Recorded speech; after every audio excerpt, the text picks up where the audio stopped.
धन का विज्ञान है। क्या है? धन का विज्ञान है। अर्थशास्त्र धन का विज्ञान है ना। और अर्थशास्त्र का जो पिता है वो है एडम स्मिथ। आप लोग को 9 क्लास में हम लिखाए थे कि एडम स्मिथ का जो एक प्रसिद्ध किताब था द वेल्थ ऑफ नेशन, जो चर्चित पुस्तक रहा और विभिन्न प्रतियोगिता परीक्षा में पूछा भी जाता है। तो परिभाषा तो सबको याद है, पीछे से पिता बनिए याद है।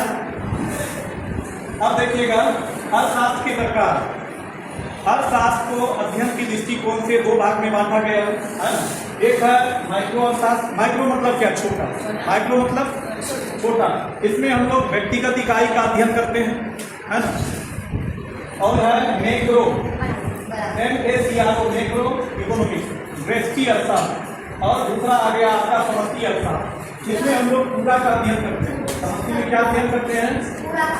पूरा। जैसे हम लोग भारत का राष्ट्रीय आय की गणना करेंगे, भारत का GDP का गणना करेंगे, तो ये सब जो आ गया, ये सब आ गया आपका मैक्रो इकोनॉमिक्स। एक उदाहरण से आप लोग समझिए, जैसे जंगल है, जंगल में यदि आप एक पेड़ का अध्ययन करते हैं, एक पेड़ का अध्ययन करते हैं, तो किसमें आएगा? व्यष्टि में आएगा कि समष्टि में? व्यष्टि अर्थात माइक्रो। आप एक के बारे में अध्ययन कर रहे हैं, जब पूरा जंगल के बारे में आप अध्ययन कर रहे हैं तो ये किस में आएगा? समष्टि अर्थात। तो आप लोग व्यष्टि और समष्टि अर्थात समझ गए। अब आता है एक और इसका पॉइंट आता है आर्थिक क्रिया। इससे पहले भी 9 क्लास में हम बता चुके हैं आर्थिक क्रिया, है ना। आर्थिक क्रिया क्या है? पीछे पे ध्यान दीजिएगा। आर्थिक क्रिया क्या है? आप लोग बताइए। कोई जिससे किधर से बोलिए? जिसमें आय की प्राप्ति हो उसे आर्थिक क्रिया कहते हैं। जिस काम को करने से, जिस काम को करने से क्या मिले? आय मिले। जैसे शिक्षक के द्वारा छात्र को पढ़ाना, कहाँ पे? विद्यालय में। आय, हमको आय मिल रहा है, तो ये हो गया आपका आर्थिक क्रिया। यदि हम घर पे अपने बच्चों को पढ़ाते हैं तो रुपया तो नहीं मिलेगा, शिक्षा दे रहे हैं, है ना। तो वो क्या हो गया? वो हो गया आर्थिक क्रिया। आर्थिक क्रिया आप लोग समझ गए? दिखा चुके हैं। अब है अर्थव्यवस्था। क्या है? अर्थव्यवस्था का कोई परिभाषा जान रहे हैं तो बताइएगा। अर्थव्यवस्था आर्थिक व्यवस्था तो अर्थव्यवस्था, इकोनॉमी। अर्थव्यवस्था का अंग्रेजी इकोनॉमी होता है। अब हम लोग देखेंगे अर्थव्यवस्था क्या है। जितना भी आर्थिक क्रिया है ना,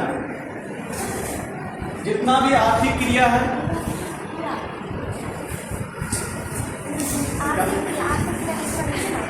परिभाषा लिख रहे हैं। परिभाषा लिखिएगा आप लोग।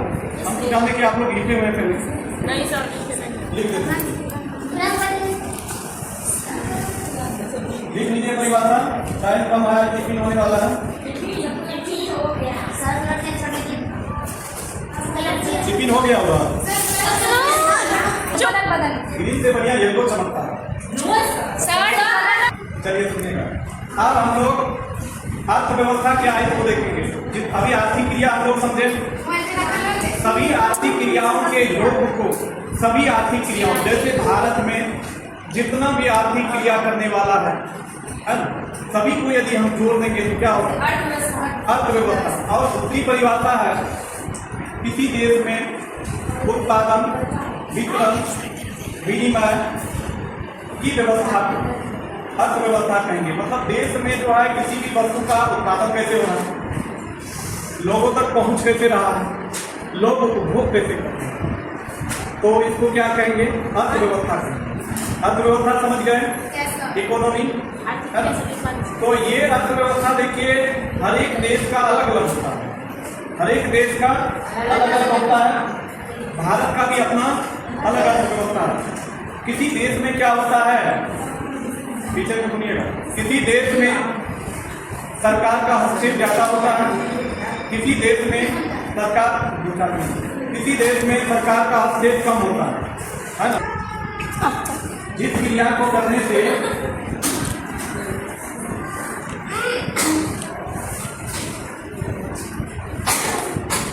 आय की प्राप्ति हो।